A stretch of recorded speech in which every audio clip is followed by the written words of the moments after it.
하리라. 아멘. 오늘도 말씀과 기도로 수요일 하루를 시작하는 우리 모든 성도들 가운데 하나님의 놀라운 은혜가 언제나 함께하여 주시기를 주님의 이름으로 간절히 축원드립니다.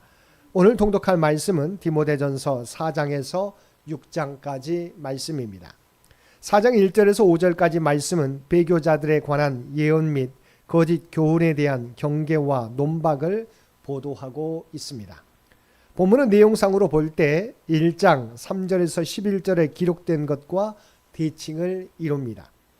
그러나 1장 3절에서 11절에서는 이단에 대한 신학 원리적인 측면에서 경계한 데 반해서 여기서는 일단 말세에 많이 일어날 배도에 대해 예언한 후에 그러한 배도를 주도하게 되는 이단의 그릇된 가르침들 중 혼인과 식물을 금하는 금욕주의적인 가르침의 잘못된 점을 지적함으로써 성도들이 이러한 이단의 그릇된 교리에 미혹되지 않도록 하기 위해 목회자가 구체적인 말씀 교육에 힘써야 함을 교훈하고 있습니다.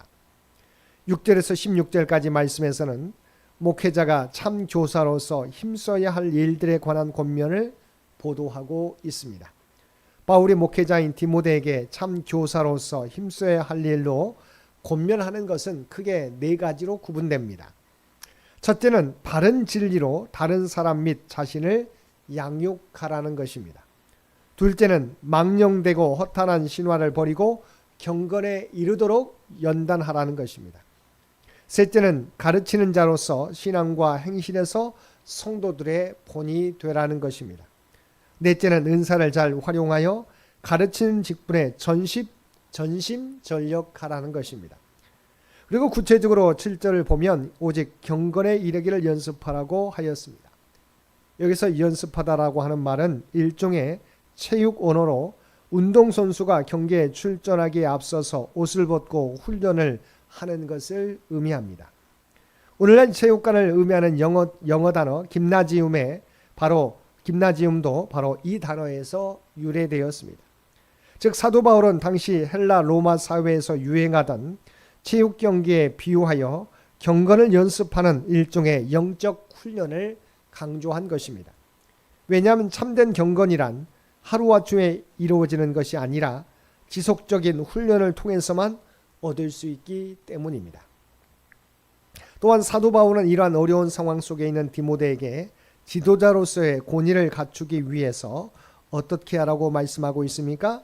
오직 말과 행실과 사랑과 믿음과 정절에 있어서 믿는 자에게 본이 되라고 말하고 있습니다. 그 이유가 무엇입니까? 그것은 지도자의 진정한 권위는 앞서 말한 것과 같은 겉모습에서 나오는 것이 아니라 말과 행동이 부합하는 참된 모범에서 나오기 때문입니다. 6장 1절과 2절은 상전에 대한 종의 자세와 관련한 지침을 기록하고 있습니다. 즉 상전이 믿는 형제라 하여서 경히 여기지 말고 더 잘 섬기라는 것입니다. 이런 노예제도가 존속하던 초대교회 당시의 상황 하에 주어진 교훈으로 당시 노예제도의 정당성을 인정해서 준 교훈은 아닙니다.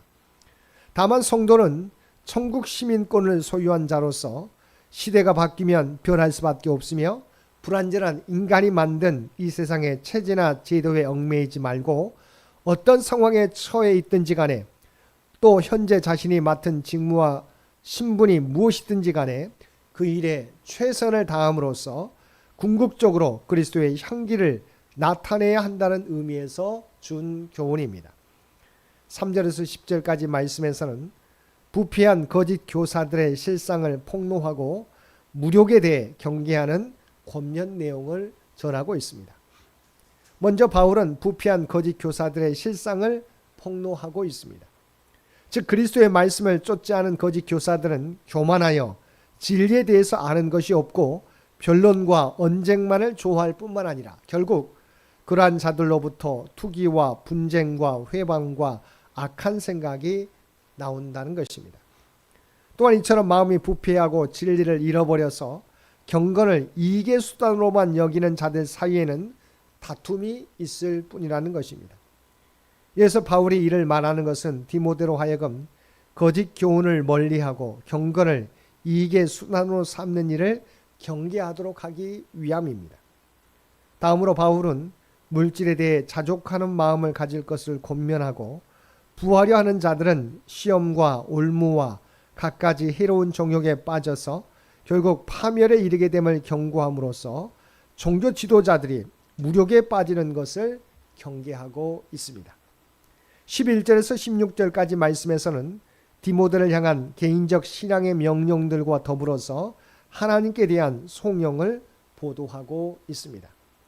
바울은 디모데를 향해서 하나님의 사람이라고 부르며 멸망의 요소들을 피하고 의와 경건과 믿음과 사랑, 인내, 온유 등 신앙의 동목들을 추구하라고 명하고 있습니다. 또한 디모데의 소명과 그가 많은 증인들 앞에서 한 신앙 고백을 상기시키며 믿음의 선한 싸움을 싸워 영생을 추구할 것을 명하고 있습니다. 그리고 이러한 신앙의 명령들을 그리스도의 재림시까지 지키라고 권면하고 만왕의 왕이신 하나님을 찬양함으로써 디모데를 향한 개인적 권면을 마치고 있습니다. 17절에서 19절까지 말씀에서는 디모데가 목회자로서 부자들을 향해 훈육할 말씀들의 내용을 보도하고 있습니다. 본문을 보면 바울은 먼저 목회자로서 부자들을 훈육해야 함을 명하고 있습니다. 그리고 그 내용들을 말씀하며 이것들이 바로 그들로 잠시뿐이 이 세상에서 영원한 천국의 터를 쌓고 참된 생명을 얻게 하는 길임을 강조하고 있습니다. 여기서 디모데가 부자들을 훈육해야 될 구체적인 내용은 다음과 같습니다.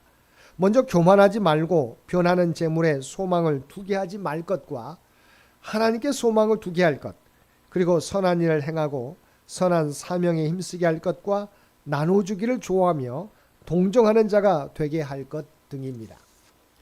20절에서 21절까지 말씀은 본 서신 전체에 끝맺는 말입니다. 이러한 본문은 디모데를 향한 바울의 마지막 당부와 축도로 구성되어 있습니다.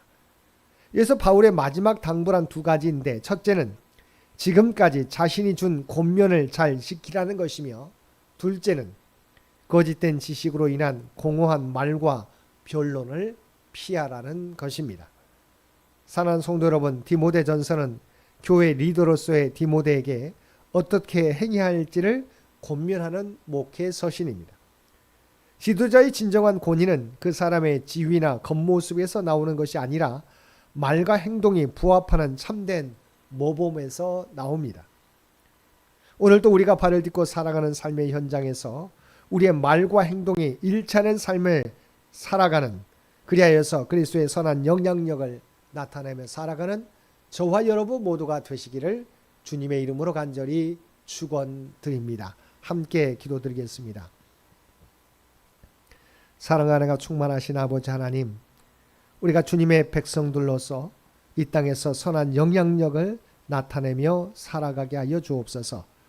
우리의 말과 행동이 일치하게 하셔서 우리가 말하는 것이 더욱 믿을만하며 권위 있게 하셔서 이 세상에서 많은 사람들을 주님 앞으로 인도하는 저희 모두가 되게 하여 주옵소서.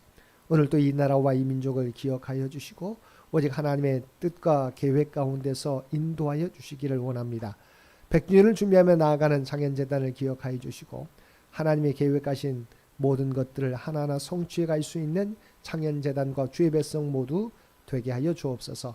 삐리 육신의 연약한 가운데 있는 많은 주의 백성들 하나님께서 늘 기억하여 주시고 눈동자와 같이 지키시고 보호하여 주셔서 놀라운 치유와 회복의 역사가 그들 모두에게 나타나게 하여 주옵소서.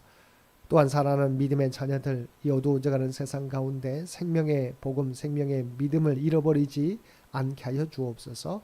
또한 하나님이 주신 꿈과 비전을 하나님이 주신 지혜와 능력을 통해서 아버지 하나님 준비해 가게 될 때 부족함이 없게 하여 주시고 마침내 이루어서 오직 하나님의 영광만을 드러내게 하여 주시옵소서. 오늘 또 우리에게 복된 하루를 허락해 주신 것 진심으로 감사합니다. 날마다 주님과 동행하며 살아가는 우리 모두가 되게 하여 주옵소서. 우리의 입술만이 아니라 우리의 삶의 모든 모습들을 통하여 하나님의 영광을 드러내며 살아가게 하여 주옵소서. 특별히 우리가 발을 딛고 살아가는 삶의 현장 가운데 그리스도의 아름다운 향기와 선한 영향력을 날마다 나타내며 살아가게 하여 주옵소서. 이 모든 간구 우리를 구원하여 주신 예수님의 이름으로 간절히 기도드리옵나이다. 아멘.